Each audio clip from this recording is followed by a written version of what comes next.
I think one of the secrets of retaining them is how you treat them. You know, if you treat them as people that you're interested in what they're doing beyond that 9-to-5 job, and first of all, let's face it, how many of our jobs are truly 9 to 5, but there's a human aspect to what we do. If we ignore that through the interview process, I don't think people are going to be interested in you as an employer.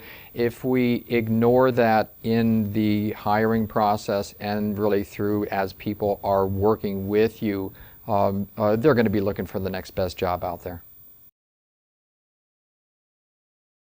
I'd like to talk about something I'm doing right now. We've gone through several interviews of different positions in our organization right now, and I've met with the committees, and we've narrowed it down to a couple of people, and I'm taking time with 2 of the finalists in each of 2 positions to have further phone conversations with them. I just need to spend some more time digging down into who they are, what makes them tick, to help me make a final decision about who's really the right person to hire. And I think ultimately, whoever that person is for each of those jobs, I think they're going to feel differently about the place having gotten that one-on-one level of respect. Let's just get down to one tangible, that if I'm looking at a resume and I see someone who's had a series of 15-month jobs, that's a red flag. That's nothing new for anyone who's looking at this right now.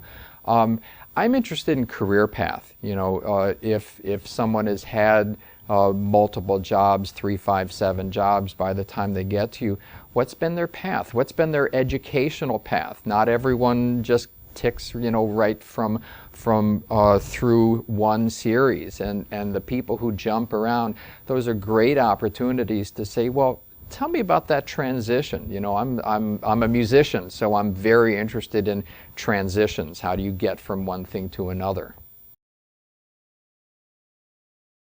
I think the first thing in finding great people is take a great deal of care in writing your job posting. Please, I implore you, please, to do that.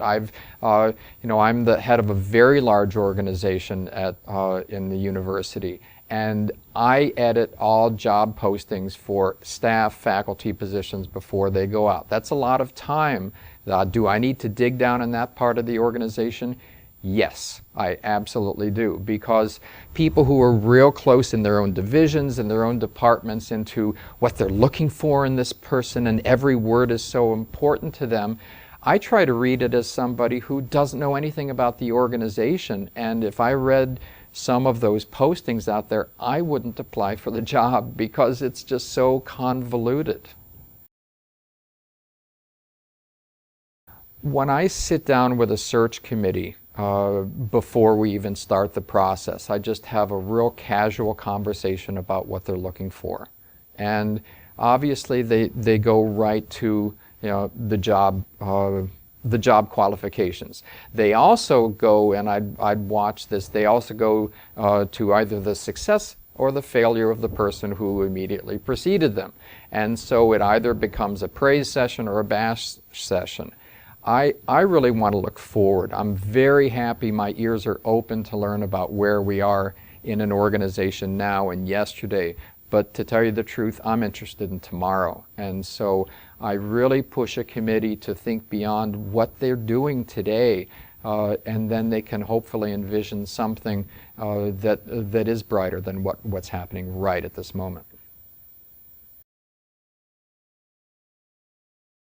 What are the intangibles that your organization has to offer? I think at every level of successful organizations that I've seen, whether you're talking about a symphony orchestra's stagehand, or whether you're talking about somebody who sweeps up, you know, after a performance is done, do they really know what went on? Do they understand what the purpose of the organization is, what their role is? If you can get people really excited about what your organization does, whether their role is sexy or not, whether their role is kind of the driving force behind what happens, they play an important role. And if they know this from the job posting, from how you treat them through the interview, they're going to do anything they can to work for you.